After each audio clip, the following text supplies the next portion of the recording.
Harold, let's carry on with discussing aspects of love, and you're describing different aspects of love in your book. The Unconditional Love Is Appreciating Aspects of Life.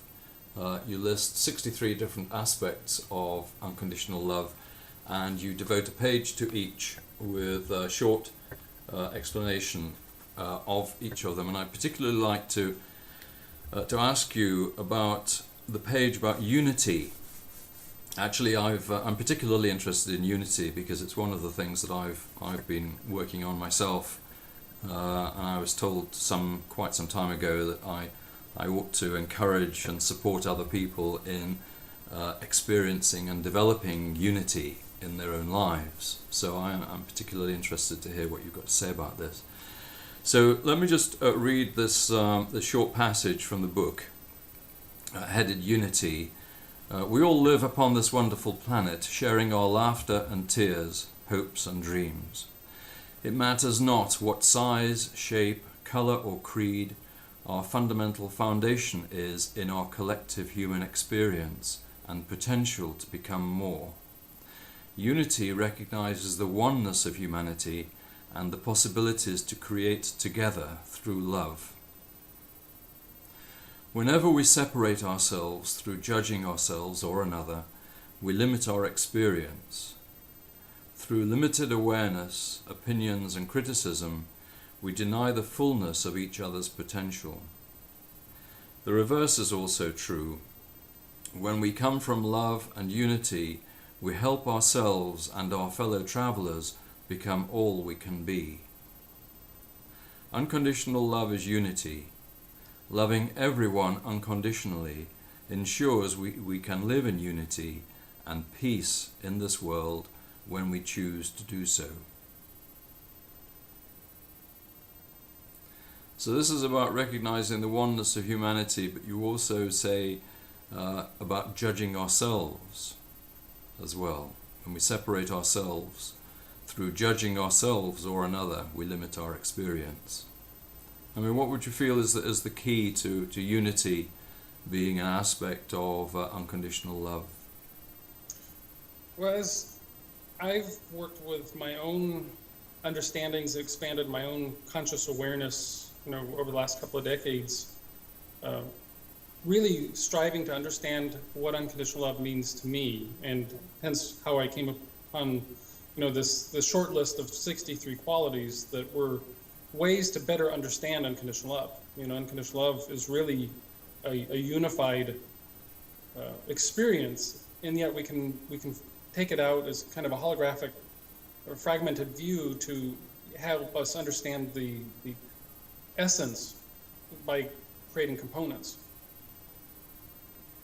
That same fundamental, shall we just call it a kind of an equation or approach or a way to understand how unconditional love, relates to me and how I relate to the world with unconditional love, is also how I became more aware of my own sense of fracturedness, components, aspects, and I think in our day-to-day lives, and again, from where I came from, there was no sense of love, self-love, self-appreciation, self-acceptance, or unconditional love initially. Certainly wasn't, something that I fully recognized in my childhood or my early adult years or even my adult years. And, yes, absolutely, my parents brought me into the world, and I'm sure that a part of them absolutely loves me unconditionally. Yet, as they were trying to raise me, their own fragmented selves, their own inner criticisms, all of that, of course, becomes part of the raising process, the teaching process. But think about this going on for generations, good things being passed along and not so good things being passed along. And, we find ourselves, with near 7 billion people on the planet, there's a lot of ideas, well-intentioned in most instances, yet ideas that are literally cover a broad spectrum or an infinite spectrum of what everybody has thought something else should look like, someone else should look like, how they thought how they should relate to the world. And I think we've in many ways moved so far away from our center point, so far away from who we are, so far from really understanding ourselves intrinsically and intimately. We've become projections of what we think we should look like to the world around us. We become what we think everybody else will accept. We become what we think everybody else wants us to be. And what that has done in an exponential nature, just in this century alone, with the increase in population, is there's an infinite number of ways that people appear to one another. And again, with this whole notion of taking all these externalizations and bringing them internal, the first place to bring about a sense of unity is to unify all these aspects in myself. All these things that I think I should be, all these inner desires that I have, the inner dreams, coupled with the inner criticisms, the inner doubts, the inner concerns, the inner fears, when I can start bringing all those together and start acknowledging them. And I think that's a key piece to unity, is when we begin to accept all these aspects, they have a tendency to evolve, morph, dissipate, grow. In other words, the more we accept, the truly beneficial, strong, courageous qualities become amplified. Very different than when we are amplifying our fears and our doubts in a non-unified approach. So unity truly begins within ourselves. The more we can accept ourselves, the more we can bring ourselves into a sense of acceptance and love, and recognizing our physicalness, our emotions, our mental aspect, and even our bigger, broader space that we could call spiritual is kind of a universal understanding. When we bring all of those into alignment, we begin to understand how each one impacts and affects the other. As we bring to our own sense, like when we're not, say we're physically tired, our emotions can become more sporadic and erratic.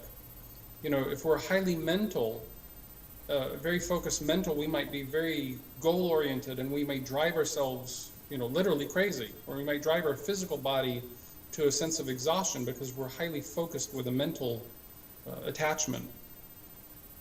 As we can step away and start to look at more of a unified hold within ourselves, and this is certainly my experience, because I am all these things I'm describing, I have done, thankfully to lesser and lesser degrees as I've become more conscious of it. But, when I did not understand any of these, never even gave any of this a single second of contemplation, I simply worked out of all the habits. I worked out of all the suggestions. I did everything that I thought I was supposed to do to make everyone else happy, and found myself with increasing unhappiness inwardly or internally.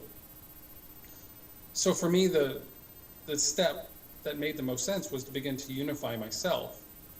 I can say again from my own experience, the more I've done that, the more I've expanded and accepted and brought all of my talents, my strengths, and my weaknesses into an understanding, and been ever increasingly less critical and more accepting and more aware of all these aspects of me.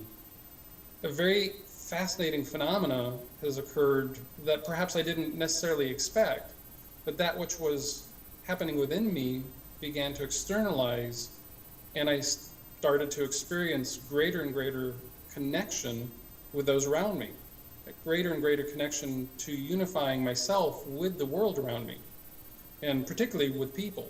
And this highly, I would say focused, but I was very determined, had a strong desire to bring about greater unity in myself. This intention had a very beautiful effect in my life, is that the more I became unified within, more unity I brought into my life through my thoughts, my feelings, my physical, when I brought things into greater balance, greater harmony, I started to view the world with greater balance and greater harmony. And I became more global in my orientation. I became more aware of how, yes, indeed, the smile on my face is the same animating smile in the face of a person thousands of miles away in a completely different culture, in a completely different upbringing, and completely different circumstances. There was a universal connection, literally between me and every other person on the planet. And this became a part of my experience naturally because I became more aware of me. And I became more aware of all of the aspects of me. And the more I understood myself, the more I began to understand these same universal natures in everyone else. And the more I accepted myself, the more easily it's become to accept these same natures in others. And I'm not just talking about the good things. I'm talking about, it's one thing we can accept, oh, we're really good at such thing, and so we see that, that greatness in somebody else. We think we're really, good in business. We see all the powerful and successful business people. I'm talking about all of it. I'm talking about my doubts. When I understand my doubts, my fears, I can see and accept and embrace them in me. I can see and accept and embrace them in another. It used to be that when I saw them in others and I didn't recognize them in myself, there was conflict. It brought about, to see these things in other people created a separation. Now I actually have compassion.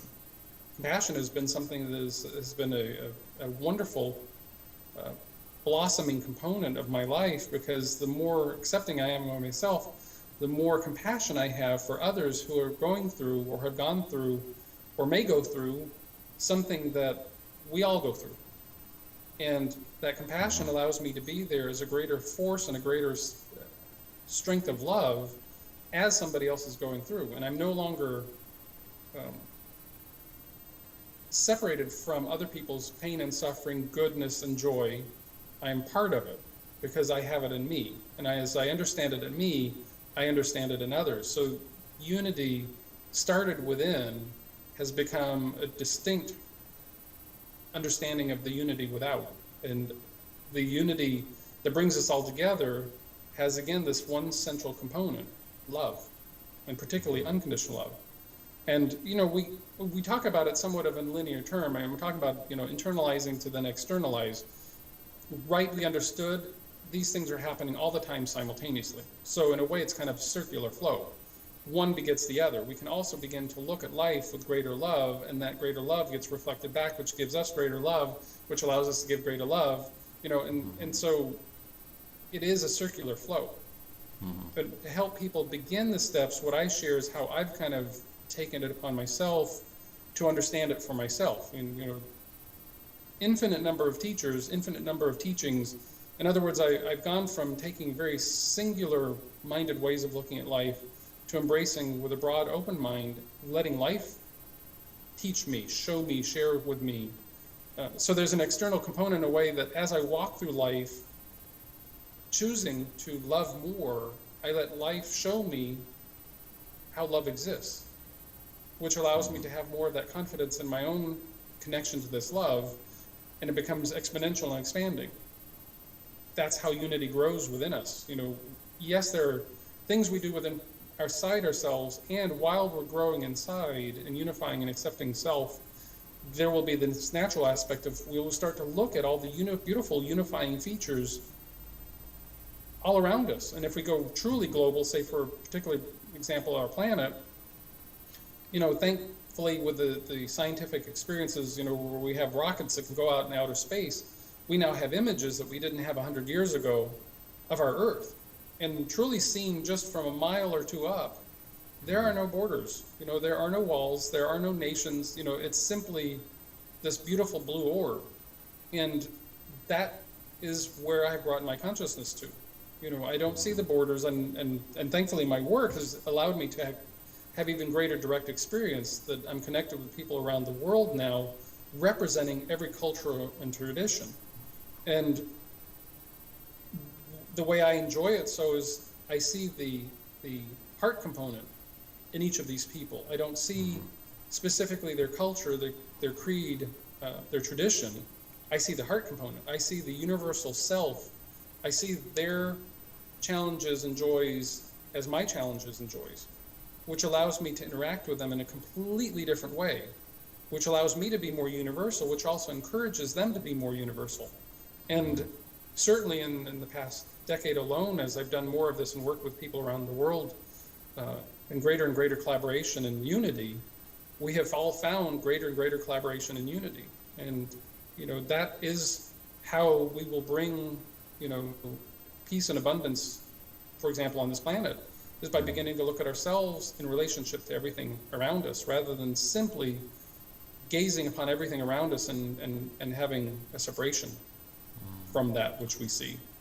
So when you're helping people to experience and develop unity, are you talking more about transcending the differences and going to the points of common humanity and you know, the things that are the same about people, because there are obviously an infinite number of differences between people? Or is there also something of a whole approach to people which starts with an understanding that we are all unified and that we have grounds for a sense of oneness and love for one another?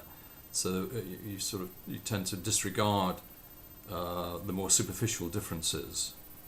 Or does it also involve embracing differences in different cultures, different faiths, different approaches to life? Or is it all both and all of that? Yes, yes, and yes, and yes. And probably the last part is the biggest yes, is that it is one holistic, ever-evolving whole. Mm-hmm. I think perhaps one of the greatest opportunities we face right now on our planet is with what can appear to be one of the greatest challenges.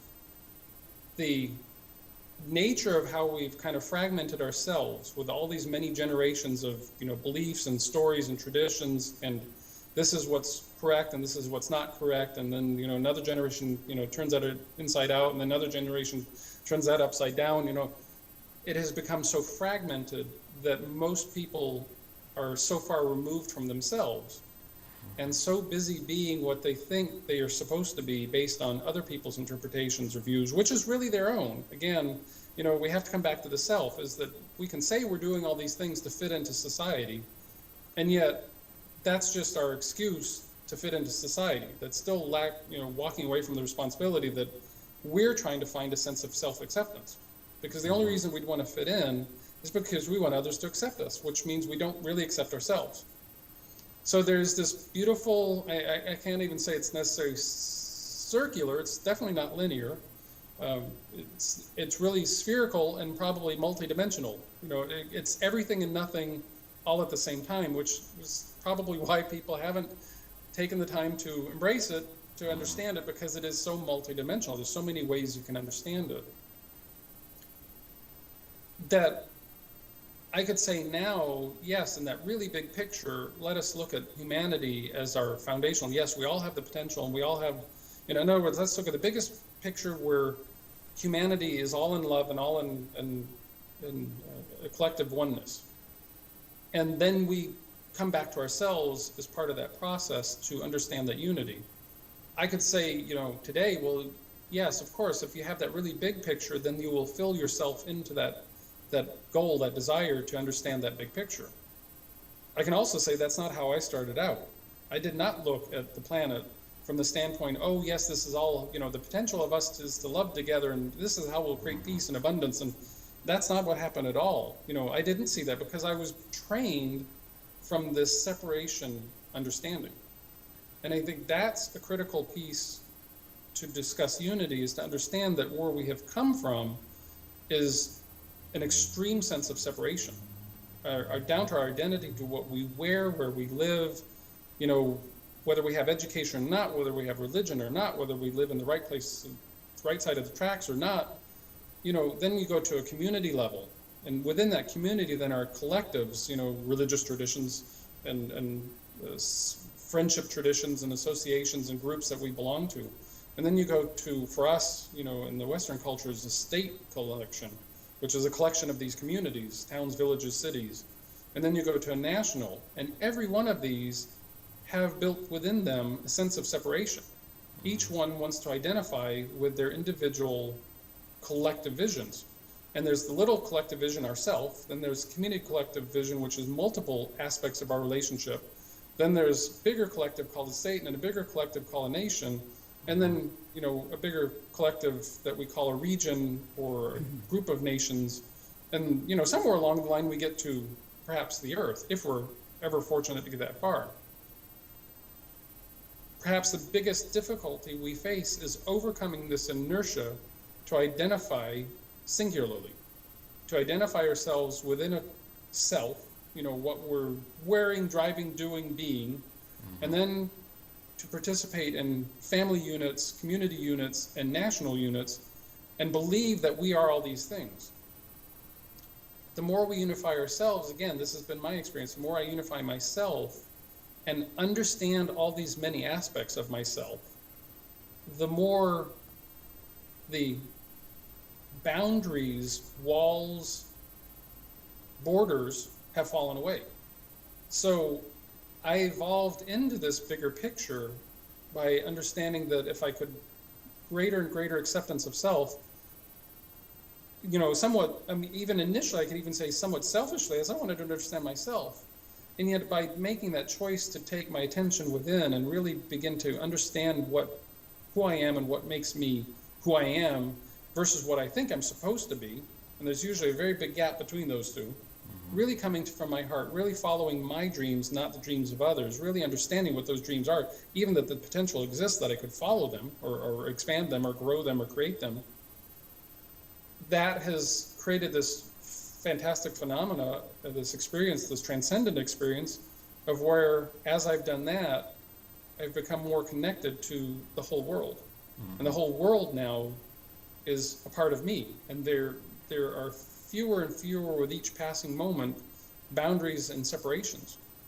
Overcoming that initial inertia does take a fair amount of courage and strength and desire, because we are constantly reinforced with separation. We're constantly reinforced with nationalism, religious tendencies, all these various things, which in themselves don't have to go away. We just need to understand the right relationship.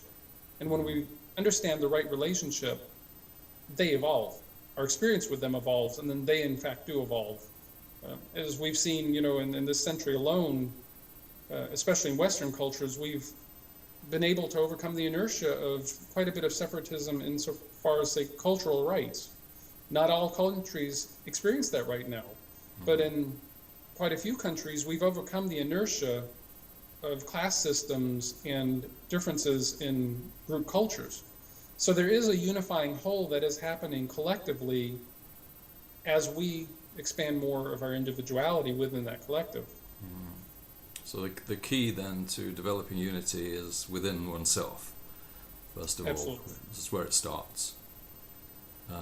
From my perspective, and certainly, again, from a slightly different perspective, one can focus all their energy and attention outwardly and strive to reach that big picture, and absolutely can reach that big picture. If they've got that big picture, they will achieve reaching that understanding of that big picture.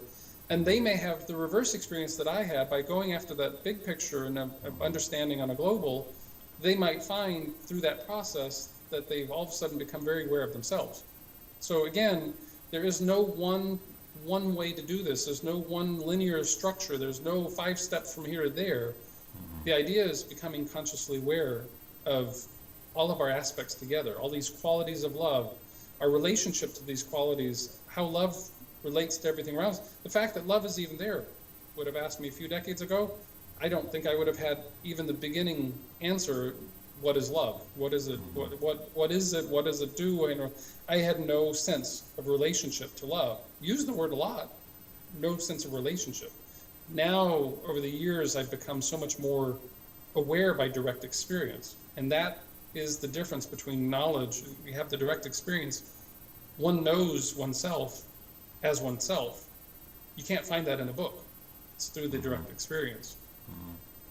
Unity will come through the direct experience of feeling and connecting with unity.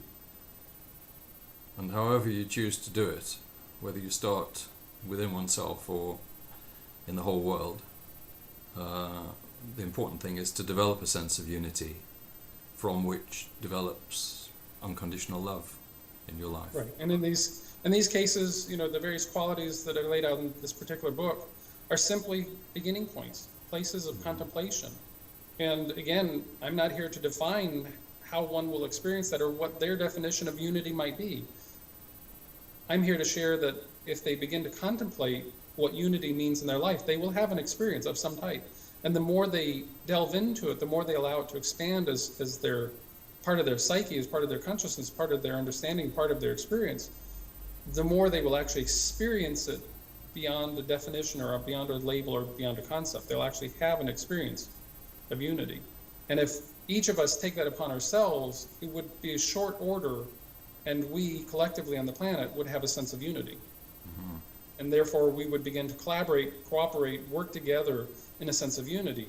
But rather than waiting for the world to get there, we have the opportunity to begin to create it in ourselves. So hopefully that kind of explains your unity too, in the sense that you've had a similar desire and goal to help unify. Yes, and you've described something very similar to the way that it was described to me, which was to experiencing unity is to see oneself in the world and the world in oneself. And I think that's the key to it, and you've expanded on that and explained it very nicely. Thanks very much. Sure. Always a pleasure.